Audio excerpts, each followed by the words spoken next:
আলহামদুলিল্লাহ, মাশাআল্লাহ, আল্লাহু আকবার, মাশাআল্লাহ, মাশাআল্লাহ।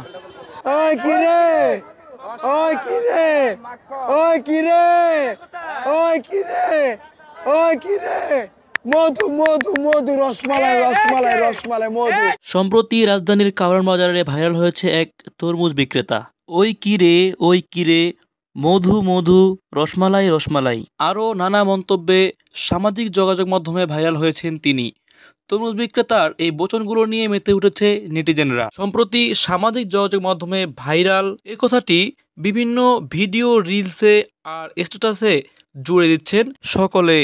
এ নিয়ে হাস্যরস চলছে সমান তালে। এমনকি এই বিনোদনে সামিল রয়েছে ছবি জঙ্গনের তারকারাও। সদ্যবিবাহিত দম্পতি আদনান আল রাজীব ও মেহজাবিন চৌধুরী মাতালেন ওই কিরে উচ্ছ্বাসে। সোশ্যাল মিডিয়ায় ভাইরাল সে ভিডিওতে দেখা যায় বিয়ের পোশাকে থাকা মেহজাবিনের মাথা থেকে ঘোমটা সরিয়ে নিচ্ছেন আদনান। এ সময়ে দুজনের চোখে মুখে আনন্দের হাসি। মেহজাবিনের কপালে চুমু এঁকে দেন আদনান।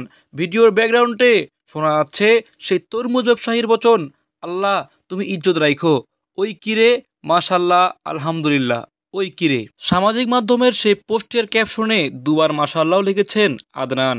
তার সেই মন্তব্যই এখন ভাইরাল তিনি নিজেও।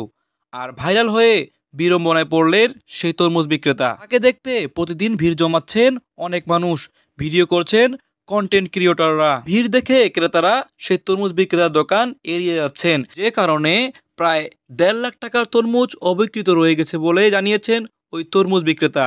এমন অবস্থায় ভেঙে পড়েছেন তিনি। ব্যবসায় বড় ধরনের লোকসানে পড়তে যাওয়া নিয়ে দিয়েছেন আত্মহত্যার হুমকি। ভাইরাল সেই তরমুজ বিক্রেতার নাম রনি। রাজধানীর কারওয়ান বাজার এলাকায় তরমুজ বিক্রি করেন তিনি। রোববার রনি বলেন, আমারে এরকম বিরক্ত করলে আমি গলায় ছুরি দিমু, নয়তো 24 তলা থেকে পড়ে আত্মহত্যা করবো ভাই। আমার 1.5 লাখ টাকার মাল পৌঁছে যাচ্ছে, আমি বিক্রি করতে পারতেছি না, আমারে বিরক্ত করবেন না, কর্ম করে খাইতে দেন ভাই। ভাইরাল ওই তরমুজ বিক্রেতার দোকানে ভিড় না জমিয়ে তাকে ব্যবসা করতে দেওয়ার আহ্বান জানিয়েছেন অভিনেতা শামীম সরকার সহ অনেকেই।